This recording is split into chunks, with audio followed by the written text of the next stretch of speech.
Hi. Happy Lord's Day to everyone. I'd like to share the Word of God to you.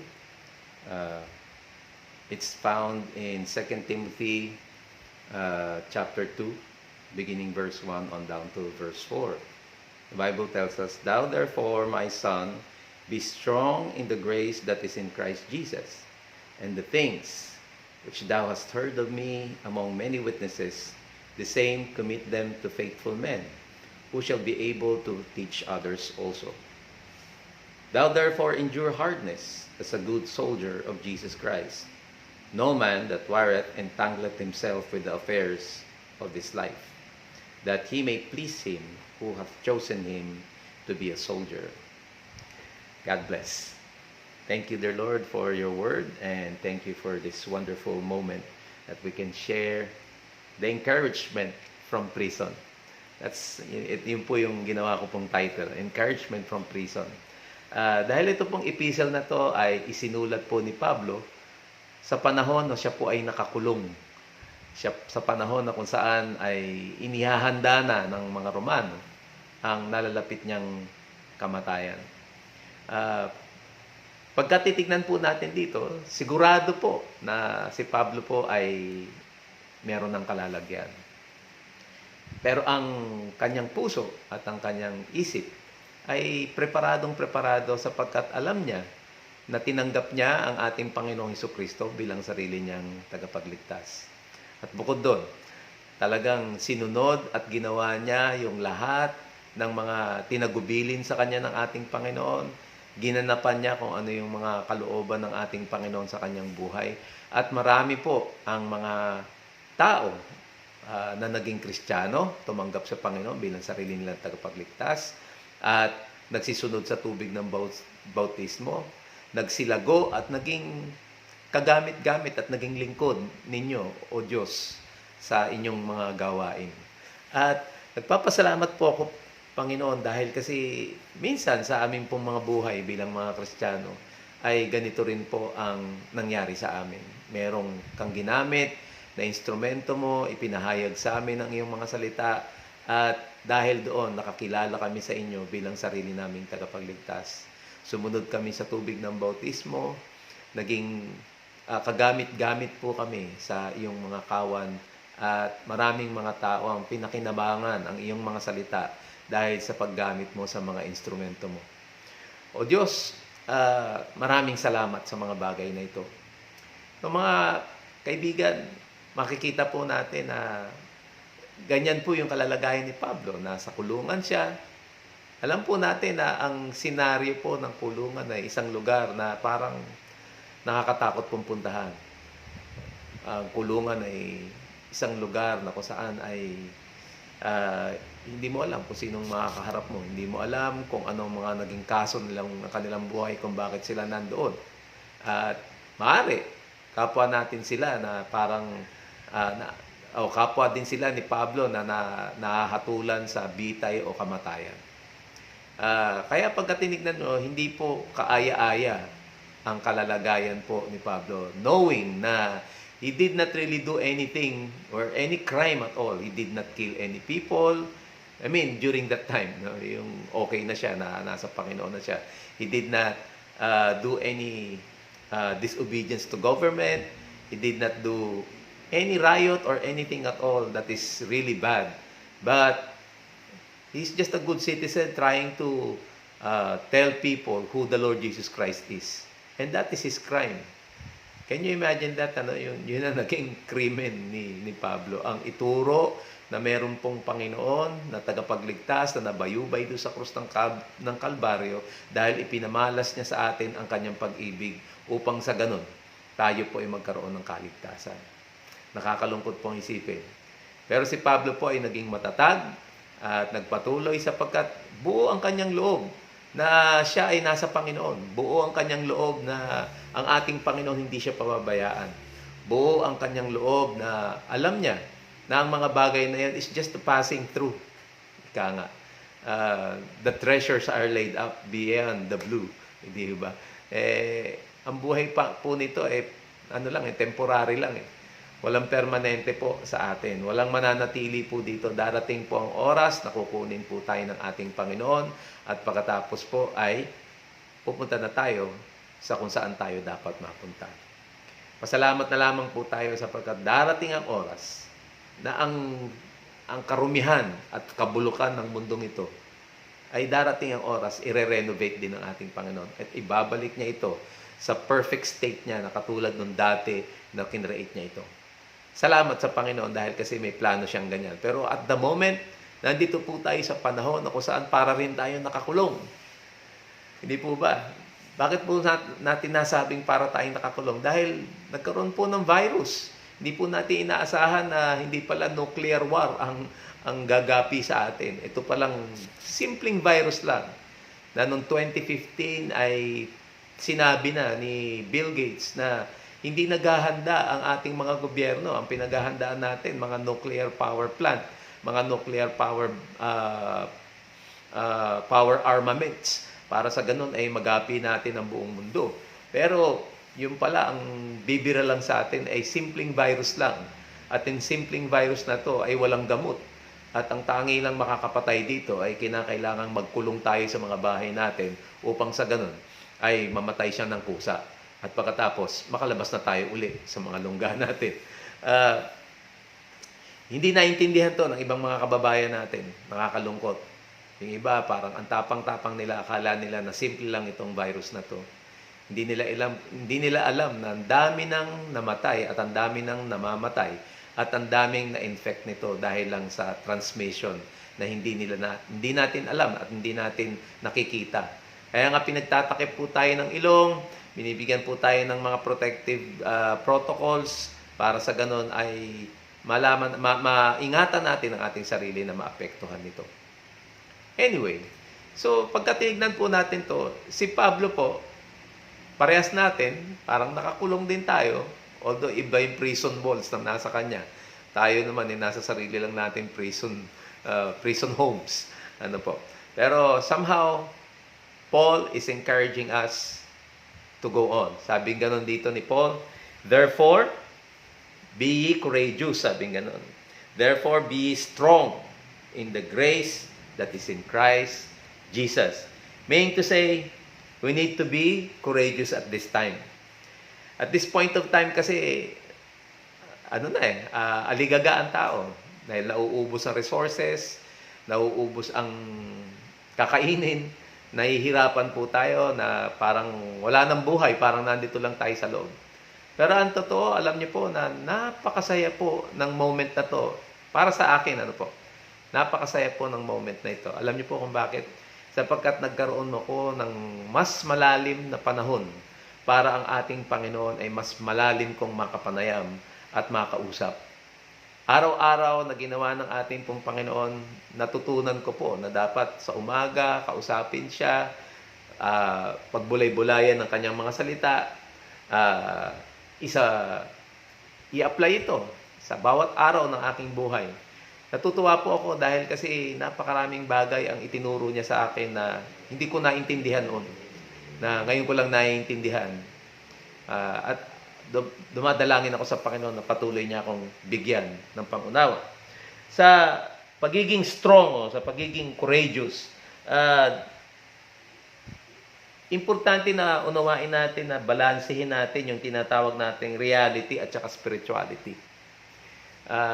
Kuminsan, ito yung reality. Ito yung reality, di ba? Ito yung nandito tayo sa realidad na kung saan meron pong virus na pumapalaot at pwede tayong mamatay. At the same time, meron din tayong spirituality na kung saan itong spirituality natin ay nade-develop dahil sa communication natin sa Panginoon, dahil sa pagkakaroon natin ng personal na relasyon sa ating Panginoon. Nagde-develop po yan. Pero sometimes, we are so enthused in our spiritual lives that to a point na parang nagiging Lord na rin tayo ng mga bagay-bagay. Because we think that being spiritual is being superior to anyone. No, it should not be. Dahil kasi ang pagiging spiritual lamang ay ibig sabihin, nagkaroon ka ng mas malalim na connection sa Panginoon, mas nagkaroon ka ng spiritual privilege ating Panginoon, mas napalapit ka. Dahil kasi ay binibigyan mo ng panahon, yung presence ng Panginoon sa iyong buhay at talagang nakakapag-fellowship ka sa ating pong Panginoon. So, still, nandito po tayo sa ibabaw ng lupa. Though we have a spiritual relationship with the Lord, still, we are in reality living in this world. And in this world, there are protocols that we should observe. And so, we should balance, being in reality and in our spirituality. Let us not be like lords over the flock or like lords over anybody. Na parang sinasabi mo na parang sobrang lakas natin sa ating Panginoon. Ba, hindi po. Pantay-pantay lang po tayo. Ang reason lang kung bakit iniingatan tayo ng ating Panginoon ay dahilan sa mga anak niya tayo. At kahit nga mga anak niya tayo, kung iaalaw niya na tayo'y mapapariwara rin tayo. Pero alam ko na hindi niya gagawin yun basta-basta sa atin kung wala siyang purpose. Parang katulad sa buhay ni Job, kung saan dumaan siya sa isang matinding pagsubok. Yung pala, pinapatunayan lang ng ating Panginoon kay Satanas na talagang siya ay tapat na mananampalataya sa ating Panginoon. Mahirap po yung sitwasyon na yun. Pero nakakatuwa po na napagtagumpayan niya. Another thing na dapat po nating maunawaan na ang grace ng ating Panginoon is His favor towards us. It is His favor that gives us lots of things. And being strong is a virtue we get in God's mighty hand. So, God's favor plus the virtues that He develops in our lives, it will make us strong. Hindi ba? Kaya nga napaka-importante po itong salita ng ating Panginoon at yung ating pong connection sa ating Panginoon sa pananalangin at pakikipag-usap sa Kanya, pakikipag-niig sa Kanya, dahil kasi yung personal na relasyon na yan na nagde-develop sa atin, parang ating Panginoong Jesucristo. Diba? Every morning, He wakes up early and He prays to the Father. And every time, He will seclude Himself and go to the Father and just fellowship with the Father. Yung sinasabi niya kung anong mga pakiramdam niya at inaalam niya kung anong mga gusto ng ating Panginoong Ama ipagawa sa Kanya. At ganun po tayo dapat. Ganito po ang dapat na nakalalagayan natin. At sa ganang yan, makikita nyo na magkakaroon po tayo ng lakas. We will become strong and be courageous in doing great things for the Lord. So the key here is just trust and obey. Just trust the Lord and obey His word. Medyo mahirap. Dahil kasi parang gusto natin yung sigurado. Pero katulad ng sabi ni Solomon, trust in the Lord with all your heart and lean not in your own understanding. In this moment and time, the only chance and the only hope that we have is the Lord. So let's just obey Him. Let's just give Him all the praises and glory. Kahit na ganito ang kalalagayan natin, we still have Him. Yun ang adbentahe po natin. Ang ibang tao, hindi po siya kilala. Salamat po sa Panginoon dahil tayo po ay kilala natin siya. And then secondly, committed to faithful men. Meaning to say, this grace and this strength that we possess because of the Lord, let's give it and let's share it to others who will be faithful enough to share it also to others. Napakaganda po ng sinabi niya na the things that you have heard of me, commit them to faithful men. Meaning to say, be connected. Diba? Be connected with each other. Be connected with these people that are greatly in need of the word of the Lord. Bawat isa sa atin, kailangan naman talagang ating Panginoon. And we need to connect. First of all, we need to connect in prayers. Dahil sa pamamagitan ng prayers, magkakaroon tayo ng connection sa Panginoon and the Lord will be the one to connect us with these people. The people that are greatly in need of His word. And the Lord will give you discernment. He will develop your discernment that this is the right person that will commit my words to others also, who will be able to teach another and others and another and others and another and others. So, magmumultiply po yan, di po ba? Parang mitosis, na nagkakaroon po ng multiplication. Dahil kasi ang salita ng ating Panginoon ay buhay at binibigyan po tayo ng koneksyon sa Kanya sa bawat isa sa atin. So, stay connected or be connected. And then another thing is endure hardness. Sabi niya, let's be conscious. Conscious of what? Conscious of what's going on around. This is hard times. Di po ba? Itong panahon natin to, mahirap talaga. Pero nagpapasalamat ako sa Panginoon dahil kahit napakahirap ng sitwasyong ito, alam natin na matatawid natin ito. Hindi dahil kaya natin, kundi dahil kaya ng ating Panginoon na naglalang sa atin. Kumbaga, ang mga bagay na nangyayari dito sa mundong ito, paraan ng Panginoon ito para lalo tayong mapalapit sa Kanya. Paraan ito ng Panginoon para ang pangalan niya ay lumaganap, para maituro ang Kanyang mga salita, para mapalapit tayong mga Kristiyano sa Kanya, para magkaroon po tayo ng reflection at saka ng yung pagkakataon po na maging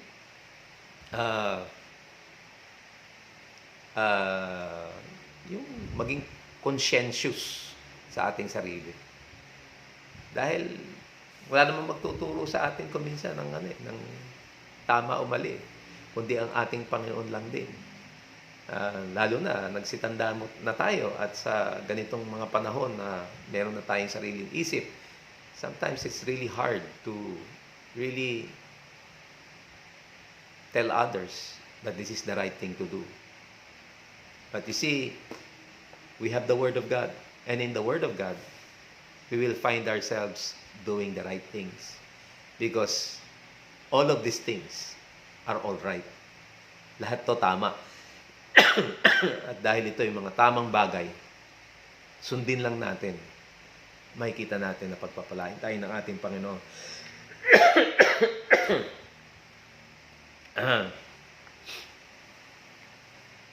Real Christianity is full of joy. Although this life is hard, meron nga nagsabi na Christianity is not just hard. It is impossible. Why? Because ang salita ng ating Panginoon requires perfection. It so happened that we have a perfect Lord. And because of His perfection, kinover niya tayo. And because of that, nagkaroon tayo ng freedom. Na even if we fall short, still as long as the Lord is our Lord, then we have no problem. As long as the Lord Jesus Christ is our Savior, then we have no problem. Because we can continue on, and we can serve Him, we can give Him all the glory and praises, even though we may always fall short because we still live in this sinful nature that we have. So, I'm grateful to the Lord kasi nabibigyan niya pa rin tayo ng pagkakataon. Kahit alam niya na we are frail, we are we still sin, we still do things the other way around instead of obeying His will. Still, He is there taking good care of us. He is still there making it all possible for us to pass through each trial in life. Itong nangyayari sa atin, mahirap, hindi po ba? Pero kahit mahirap ito, alam ko ng ating Panginoon pwede tayong itawid dito. Kung hindi man, halimbawang dumating man panahon na talagang wala na, talagang mas nanalo yung virus sa buong mundo, tayo natalo. Panalo pa rin tayo. Bakit po? Sapagkat ang ating Panginoon Kristo ay naging tagapagligtas natin. Sapagkat ang ating Panginoon Kristo ang naging Panginoon natin. Darating ang oras, dadalhin niya tayo kung saan tayo dapat nandun at makakapiling natin siya. At salamat sa Panginoon. Kaya, just be conscious of obeying God's Word. Just be conscious in everything that is going on around and just obey protocols. Why? Because it will save us. It will save us. It will give us safety. It will give us the right direction. It will draw us to the path that will be good for all of us. So, And then, lastly, don't entangle with the affairs of this life. Always remember that in this life, it's all temporary. Kaya nga, in one of my devotions this morning, I sent it. Sabi ko po doon why the fast? Bakit kailangan nating pagkaabalahan ng lahat ng mga bagay na ito? Darating naman ng oras gugunawin din naman to ng Panginoon. Ibig sabihin, i-renovate din naman ng ating Panginoon to. Lahat ng mga bagay na nandito, ng mga parang pinag-iipunan natin, pinagtsatsagaan nating magkaroon, pinagkakaabalahan natin para umunlad tayo. Dahil nga sa mga bagay na to, nalimutan na natin ang ating Panginoon. Kaya ito, pinababalik tayo sa ating mga tahanan upang magbulay muli sa kanyang mga salita. Dahil kasi ito yung tamang paraan para siya ay kilalanin, para siya ay bigyan ng papuri, para siya ay bigyan ng kaluwalhatian. Dahil kasi itong hinihiling niya sa atin. Di ba sabi nga ni Solomon sa Ecclesiastes chapter 12 verse 13?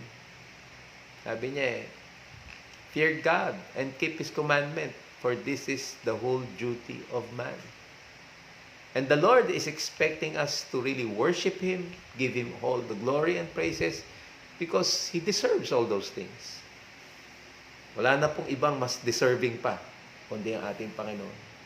And so, we should thank Him.